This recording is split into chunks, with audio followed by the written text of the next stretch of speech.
7 months pregnant, Emma was thrown out like she meant nothing, and that same night she lost her child. But when she discovers her husband also destroyed her father's legacy through fraud, grief turns into fire. On a stage filled with cameras and power, she exposes him to the world and rises from betrayal to rebuild a life no one can ever take from her again. Pull up a seat. Welcome to Afro-Moral Tales, where morals shake hands with mischief, lessons sneak in, and every tale bites gently. If you enjoy this story, give us a like, subscribe to join the circle, and tell us in the comments where you're watching from. We love knowing which corners of the world our tales travel to. Now, let the story begin. Emma stands in the center of the living room. The apartment is high above the city. Glass walls, clean furniture, everything expensive, nothing warm. Her suitcase is near the door. She is 7 months pregnant. Ryan does not look at her. He scrolls through his phone like this is a small problem. I can't do this anymore, he says. Emma waits. She thinks this is another fight. They have had many, but his voice is different. Cold. Final. I don't need this drama, he continues. And I don't need a baby right now. Emma feels something shift inside her chest. It's your baby, she says quietly. Ryan finally looks at her. I made a mistake, he replies. This marriage was a mistake. The words land slowly. Behind him stands Ava. Tall, polished, calm. She does not pretend to feel uncomfortable. Ava places her hand lightly on Ryan's arm. We should go, she says. Emma stares at that hand. 3 years ago, Emma worked 2 jobs while Ryan built his startup. She believed in him. She paid bills. She supported meetings. She defended him when investors laughed at his ideas. Now his company is worth millions. Now she is the embarrassment. I have nowhere to go, Emma says. Ryan shrugs. That's not my problem. He walks to the hallway and returns with her hospital bag, the one she packed for delivery. He drops it beside the suitcase. You'll manage, he says. You always do. Emma feels pressure in her stomach. A tight pull. She presses her hand there. Ryan opens the door. I'll have my lawyer contact you. Ava steps out first. Ryan follows. Emma does not move. For a second, she believes he will turn around, that he will see her standing there, that something human will wake up inside him. He does not turn. The door closes. The sound is simple, soft, but it changes everything. Emma stands still. The apartment feels unfamiliar now, like she is already erased from it. Her phone buzzes. Bank notification. Account access restricted. She tries her card app. Blocked. Ryan planned this. Her breathing becomes uneven. Another sharp pain in her stomach. She grips the handle of the suitcase and walks out. The elevator ride feels endless. In the lobby, people move past her. No one looks twice. Outside, traffic moves. Lights flash. Life continues. Emma stands on the sidewalk, one hand on her belly. She whispers it's okay, but she is not sure who she is trying to comfort. She begins to walk. She does not know where she is going. She only knows she cannot go back. And for the first time in her life, she understands what it means to be completely alone. Emma keeps walking. Her suitcase wheels shake against the pavement. The handle cuts into her palm. She tells herself to stay calm. She just needs a hotel, a friend, a plan. Another pain hits. Stronger this time. She stops, bends slightly, breathes in, breathes out. It's too early, she whispers. Her phone battery drops to 1%. She tries calling Ryan. It goes straight to voicemail. The screen goes black. The pain returns. Sharper, deeper, not just pressure, something tearing. Emma's legs weaken. She lowers the suitcase and leans against a building wall. People pass. No one stops. Her vision blurs. A black car slows near the curb. The passenger door opens. A man steps out. Early 40s. Dark coat. Calm eyes. Are you all right? He asks. Emma tries to answer, but another wave of pain takes her voice. She feels something warm between her legs. The man sees the blood. We need to move, he says firmly. He does not hesitate. He supports her carefully and guides her into the back seat. Hospital, he tells the driver. Emma curls into herself. Her hands grip her stomach. Please, she whispers. Not my baby. The man sits beside her. My name is Daniel, he says quietly. You're safe. She wants to believe him. The hospital lights are too bright. Doctors ask questions she cannot process. 7 months pregnant. No complications before. High stress. Everything moves fast. Consent forms. Signatures. Voices. Then surgery. When Emma wakes up, the room is white and silent. Her body feels empty. Her hand moves to her stomach. Flat. Panic rises. "My baby," she croaks. A nurse steps closer. "Your daughter was born very early," she says gently. "She's in intensive care." Relief crashes into fear. Emma insists on seeing her. In the neonatal unit, her baby lies inside a clear box. Tubes, wires, machines breathing for her. So small, too small. Emma presses her fingers to the glass. "I'm here," she whispers. Daniel stands a few steps behind her. He is not left. For days, Emma sits beside the incubator. Daniel brings food, water, paperwork. He speaks to doctors. He makes sure she rests. He never asks for thanks. He never asks questions. On the 4th night, alarms begin. Nurses rush in. Emma is guided back. She watches through the glass. Doctors move quickly, then slowly, then not at all. A long, steady sound fills the room. The doctor walks toward her. "I'm sorry." The words are simple. Emma does not scream. She does not cry. She feels something close inside her. Daniel stands beside her again. Not touching, not speaking, just there. And in the quiet of the hospital room, Emma understands that the door did not only close on her marriage. It closed on the life she thought she was building. The hospital released Emma 3 days later. There's no one waiting for her. No family. No husband. Only Daniel.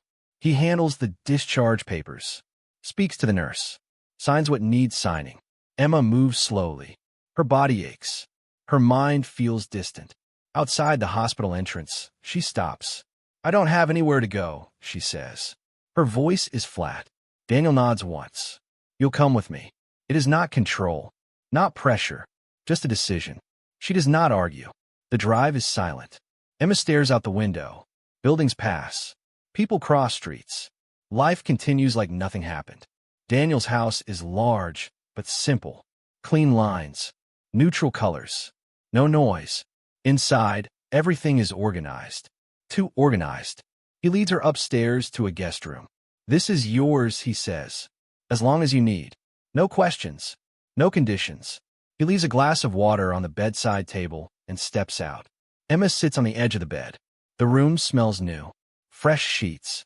Soft lighting. It does not feel like hers. She lies down without changing clothes. Sleep comes in short pieces. The next days blur together. Daniel leaves early in the morning. He returns in the evening. He keeps distance. Food appears outside her door. Tea, soup, bread. He never knocks twice. Emma walks through the house when she knows he is gone. She moves like a guest who overstayed. One night, she wanders down the hallway and notices a door slightly open. Inside is a child's room. Modern, clean, untouched. A small bed, books on a shelf, a toy car on a desk. Dust rests lightly on everything. Emma steps inside slowly. The air feels heavy. Behind her, a voice speaks quietly. "That was my son's room." She turns. Daniel stands at the door. He does not look angry. He and his mother died in a car accident, he says. Years ago. Emma does not know what to say. "I'm sorry," she whispers. He nods once. "I closed the door after that. I never reopened it." Silence sits between them. Two people standing inside different losses. Emma understands something then. Daniel did not stop because he is kind. He stopped because he knows. Knows what it feels like to have something taken without warning. Knows what it feels like to wake up in a quiet house that no longer feels alive. That night, Emma sits at the kitchen table while Daniel reads across from her. No conversation. No forced comfort. Just shared space. The house is still quiet, but it no longer feels empty. And for the first time since the hospital, Emma does not feel completely alone. The next morning, Emma is already awake when Daniel enters the kitchen. She is sitting at the table with a cup of coffee. He pauses, slightly surprised to see her there. "I'm heading to the office," he says. "You're welcome to come." Emma looks at him. "Your company?" He shakes his head. "The Foundation." She remembers the name from hospital paperwork. Donations. Medical support. I won't be in the way, she asks. You won't. She hesitates. Staying in the house feels safe, but also feels like sinking. I'll come, she says. The foundation building is modern. Glass walls. Open workspaces. No luxury display. Everything practical. Inside is busy. Women sit at computers. Others attend workshops. A daycare room hums with quiet activity. Emma stands still, observing. No one looks broken. Some look tired. Some focused. Some determined. Daniel walks beside her. We support women rebuilding their lives, he says. Career training. Legal help. Therapy. Financial planning. Emma listens carefully. Rebuilding. A word that feels both impossible and necessary. In one room, women are working at sewing machines. The sound stops her. She hasn't touched a machine in years. Before Ryan's startup. Before investors. Before she became background support. She used to design clothing. She once dreamed of launching her own line. Daniel notices her staring. Do you sew? He asks. I used to. He gestures toward an empty chair. You can sit. Emma walks slowly to the machine. She touches the metal surface. Cold. Familiar. Her hands hover over the fabric. They shake. For a moment, she feels foolish. Out of place. Then she lowers the needle. The machine begins to move. Simple stitching. Straight lines. Her breathing steadies. The noise inside her head quiets. One of the women beside her watches. You're good, the woman says. Emma almost laughs. She has not heard praise in a long time. I had practice, she replies. Hours pass without her noticing. When she finally looks up, Daniel is standing near the doorway. He does not interrupt. He just observes. Not ownership. Not pride. Recognition. On the drive back, Emma stares ahead. I forgot, she says softly. Forgot what? That I knew how to do something. Daniel nods. You didn't forget, he says. You were distracted. Back at the house, Emma does not go straight to her room. She sits at the kitchen table again. The silence feels different tonight. Not heavy. Not empty. For the first time since the hospital, she feels a small shift inside. Not happiness. Not healing. But direction. And direction feels stronger than despair. Emma begins spending more time at the foundation. Mornings in the sewing room. Afternoons helping organize training schedules. Evenings back at the quiet house. Routine gives her structure. Structure gives her space to think. One Saturday afternoon, Daniel is out for meetings. The house is silent.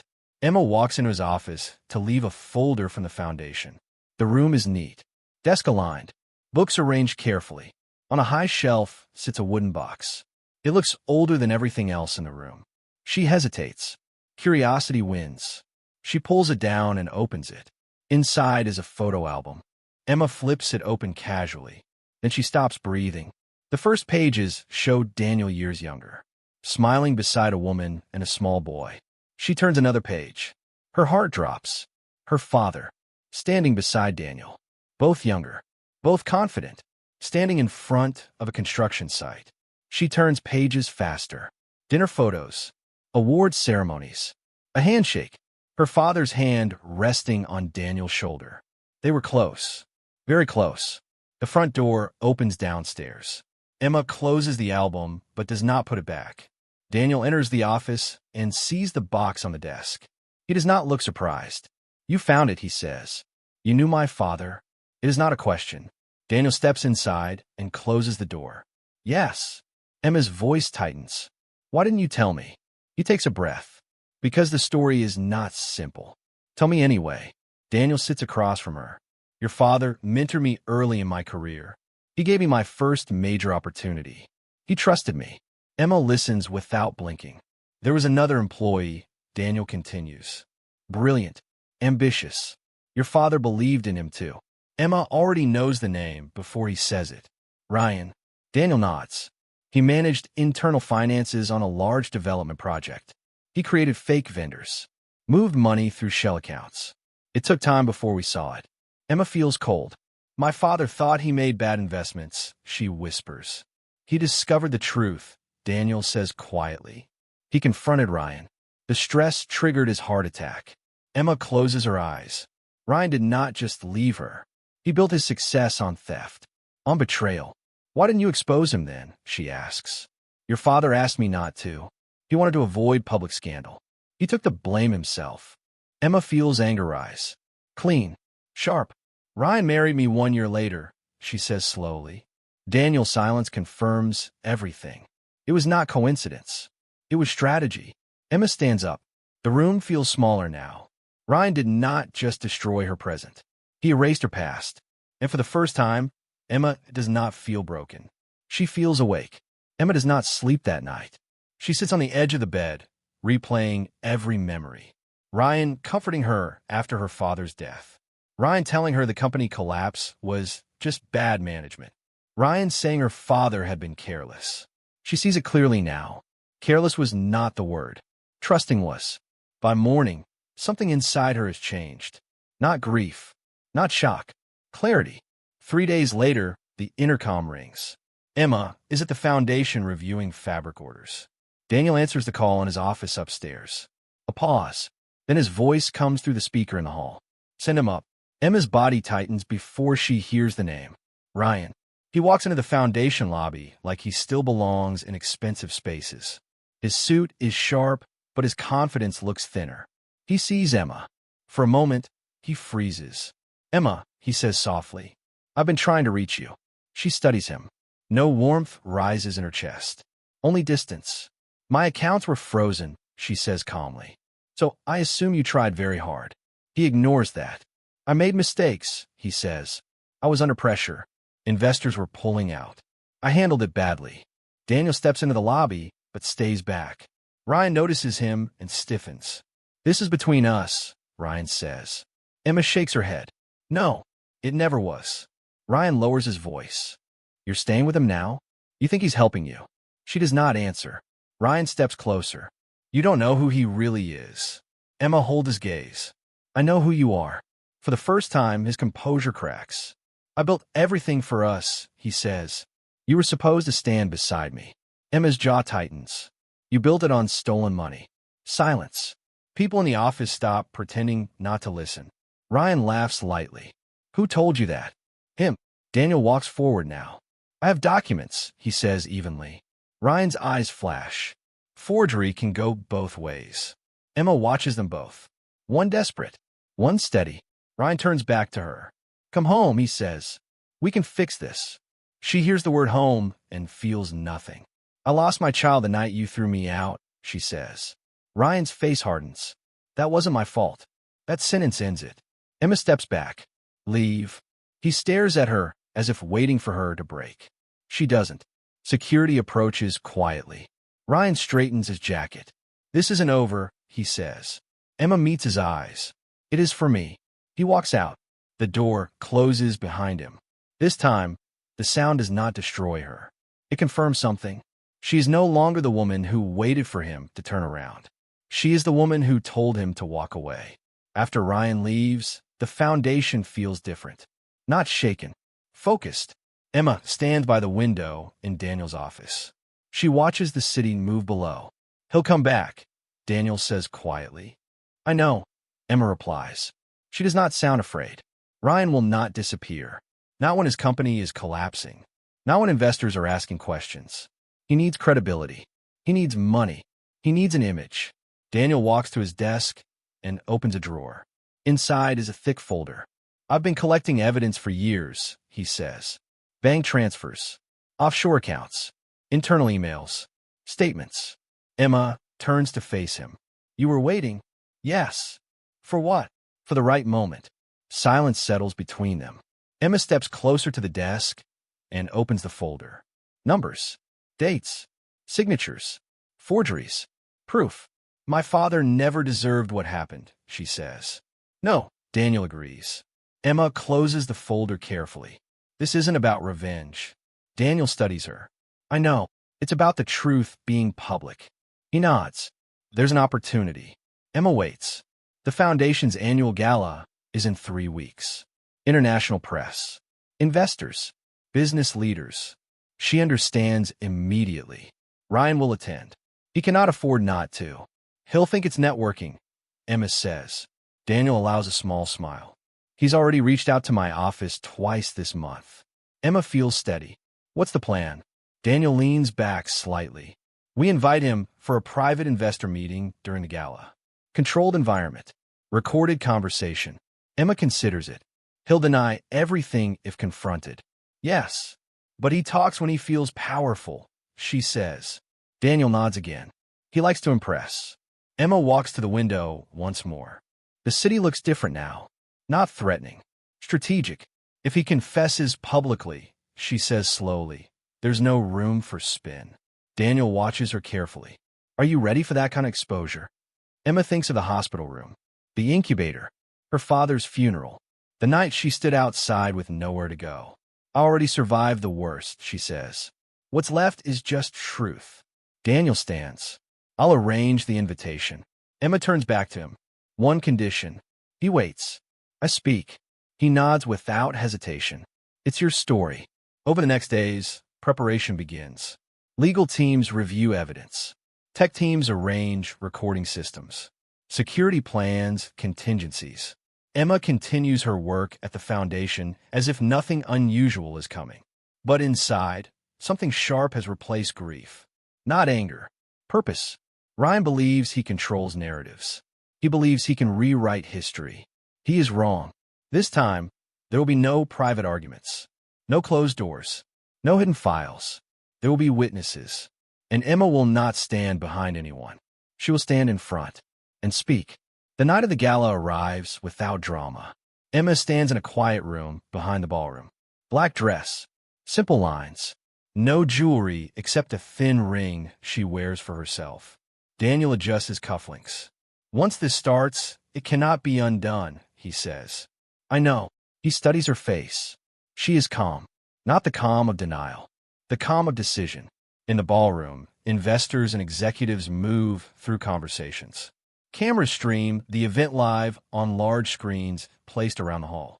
Ryan arrives late. Confident smile. Perfect posture. He spots Daniel and approaches immediately. Good to see you, Ryan says smoothly. I'm glad we could talk business. Daniel shakes his hand. There's someone I want you to meet. They walk toward a private lounge area. The investor waiting there is part of Daniel's team. Wired. Prepared. Emma watches from a monitor in the control room. The audio comes through clearly. Ryan sits back comfortably. I've had setbacks, he says, but I know how to build value. I've done it before. The investor nods. You built your first company quickly. Ryan smiles. Timing and courage. And knowing when to take control. Your former mentor? The investor asks casually. Your father-in-law? Ryan gives a short laugh. He trusted too easily. Emma's hands tighten slightly. On screen, Ryan leans forward. He was good with vision, not with numbers. I handled that. The investor asks carefully. There were rumors about missing funds. Ryan shrugs. Rumors are tools. If you move money before people notice, you can restructure later. Emma feels the room shift. In the ballroom, screens change. Live feed from the lounge fills every display. Guests begin turning toward the screens. Ryan keeps talking. He confronted me once, he says lightly. Didn't handle it well. The investor stays neutral. What happened? Ryan smirks. Stress got to him. Silence spreads across the ballroom. Emma walks out from behind the curtain. The doors to the stage open. She steps forward slowly. On the screen, Ryan finally notices cameras. His face drains of color. He stands abruptly. The investor remains seated. Emma reaches the microphone at center stage. My name is Emma Reed, she says clearly. The room is completely silent. My father did not fail in business. She turns slightly toward the screen where Ryan stands frozen. He was betrayed. Security moves quietly into the lounge area. Ryan's voice breaks through the speakers. This is out of context. Emma continues over him. I was married to the man who stole from him. Gasps ripple through the crowd. Police officers enter from the side entrance. Emma's voice does not shake. You built your success on lies, she says, looking directly at him. Ryan is escorted into view. For a moment, their eyes meet. He looks small, not powerful, not in control, just exposed. Emma lowers the microphone. No applause at first, only silence. Then cameras flash, and the truth stands where deception once lived. The arrest dominates headlines for weeks. Financial fraud, corporate betrayal, public confession. Ryan's investors withdraw support immediately. The investigation moves fast. The recorded footage leaves no room for denial. Emma does not attend the trial. She has already said what needed to be said. Recovered funds are placed under legal control. Lawyers suggest settlements. Compensation. Personal claims. Emma refuses most of it. I don't want his money in my life, she tells Daniel. But it can repair what he damaged, Daniel replies. She thinks carefully, not for herself, for something else. 3 months later, renovation begins on an old commercial building near the city center. Glass walls are installed, open training rooms, child care facilities, counseling offices. The name goes up last. Little Lights Center. No dramatic launch event. No luxury ribbon cutting. Just doors opening quietly. The center offers job training in design, digital skills, bookkeeping, and small business management. Legal advisors volunteer weekly. Therapists rotate through private rooms. A daycare operates every day. Emma walks through the space early each morning before anyone arrives. She checks classrooms, reviews schedules, adjusts fabric samples in the design studio. She does not call herself founder. She calls herself responsible. Women begin to fill the space. Some arrive with visible fear, some with quiet determination. Emma recognizes both. She leads sewing workshops twice a week. Her instructions are clear, direct. No softness in her voice, but no harshness either. You are not here to be saved, she tells them. You are here to rebuild. Daniel visits often, but never stands in front of cameras when they come. He handles structural planning, long-term funding, partnerships. Emma handles people. They work as equals. One afternoon, a young mother hesitates at the entrance. Her child clings to her leg. Is this place safe? She asks. Emma kneels to eye level with the child. Yes, she answers. And she means it. In her office, a framed photo rests on the shelf. Her father, and a small silver bracelet that once belonged to her daughter. Loss remains part of her, but it does not control her. Little Lights Center becomes known quietly across the city. Not for scandal, for results.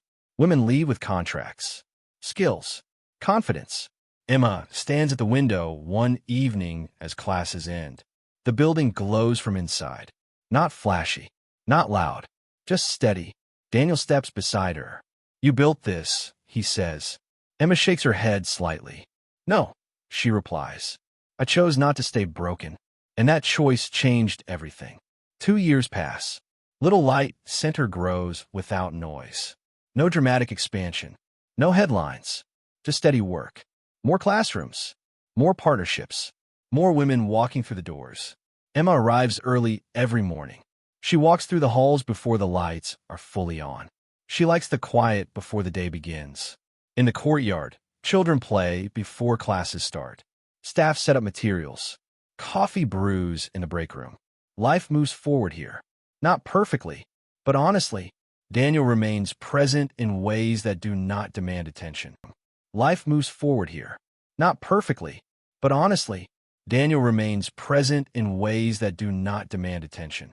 He attends board meetings, reviews budgets, secures grants. But when he visits the center, he carries chairs, fixes small things, listens more than he speaks. Their relationship has grown slowly. No dramatic declarations. No rescue story. Just two people who chose to stand beside each other. One afternoon, Emma sits on a bench in the courtyard reviewing program applications. A new woman approaches. Late 20s. Tired eyes. Determined posture. Are you Emma? She asks. Yes. I heard you started this place. Emma nods slightly. I need help, the woman says. I left my husband last week. I don't know what I'm doing. Emma studies her. She sees fear. She also sees strength. You're doing it, Emma says calmly. The woman frowns. Doing what? Leaving. Silence sits between them. Does it get easier? The woman asks. Emma considers the question carefully. It gets clearer, she answers. Clearer is stronger than easy. The woman nods slowly. Daniel steps into the courtyard, carrying a stack of files. He catches Emma's eye. There is no need for words. Later that evening, the center empties. The sun lowers behind the buildings. Emma stands by the window in her office. She no longer thinks about the night she stood outside with a suitcase. She no longer replays hospital alarms in her head. Those moments shaped her. They do not own her. Daniel joins her at the window. "You're quiet," he says. "I'm peaceful," she replies. He takes her hand, not to hold her up, not to protect her, just to share the view. Outside, a few children laugh as their mothers gather them to leave. Emma watches them. She once believed losing everything meant the end. Now she understands something different. Some doors close because the life behind them was never built to last. She did not lose her future that night. She stepped into a different one she built herself. And this time, no one can take it away. Thank you for joining us for this Afro-moral tale. Remember to like, subscribe, and drop a comment telling us where you're listening from. Pull up a seat next time. Another story is waiting, full of mischief, morals, and maybe a gentle bite.